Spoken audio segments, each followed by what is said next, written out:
So what's up sa inyo guys? So ngayon nga pala ay mag-ihaw tayo ng liempo, no? So i-marinate muna natin to dahil magbubudol pa tayo ng ating mga boys.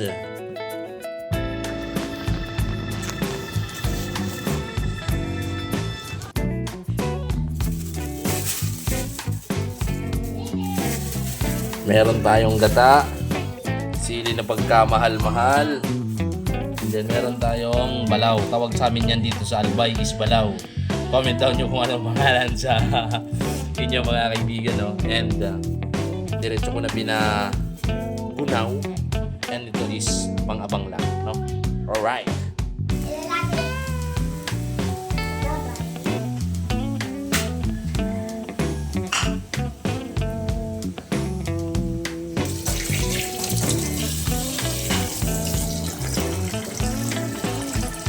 So guys, yan, no? Ito yung pinaka-importante sa lahat, no? Dapat mahugasin nyo to ng bahagya ng malupit na malupit.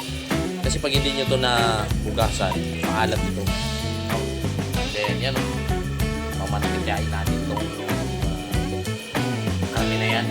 Nakaready lang yung ating mga ingredients. Guys, pakatapos magpula-pula nung karne yan, lagyan na natin yung ingredients, no? Manong sili 600 per kilo. Welcome December. Ganun talaga. So, ayan, natapos na rin natin itong balnawan, itong balaw. And tutulutuin lang natin itong mga ingredients, no? So dapat kasi mauna yung karne para luto siya. Yan, ang bango na. Chili pa natin para hindi pumutok-putok.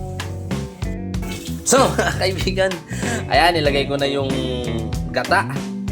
So, wasan lang natin na wag matorta para wag magbilog-bilog siya. No, lulutuin lang natin yung gata. Then, titimplay na natin. Then, lalagay na natin yung balaw. That's kalahating kilo. Parang kulang yung kalahating kilo. Bakal pa ako? Bumili ako.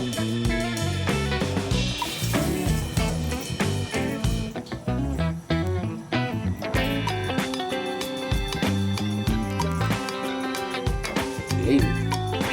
Alright. Yun, no, nilagay na natin yung balaw. Sarap niya. So guys, ito na yung ating uling. And dito tayo magsiset up mga kaibigan. Yun, no. Yung ating kawan. Yun, no. Alright. So it's time check. Alas 9:20. So bago mag 11, tapos na tayo magluto. Kakain na lang yung mga boys natin. It's year-end budol fight. So yun guys, no? Ayan. Ayan na. So yun na nga guys, no? Papula-pula na yung ating iniihaw, no? Na magkasya pa yung uling kasi sa 50 pesos lang yung binili ko, kakaunti lang. And yan, meron pa tayong ito sa loob yan, meron pa tayong siguro mga 5 pieces pang liempo, pero goods pa yan.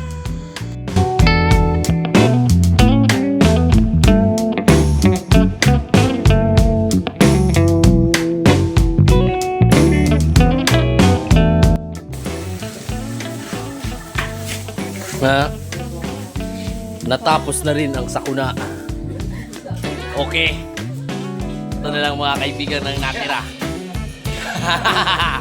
Tira-tira.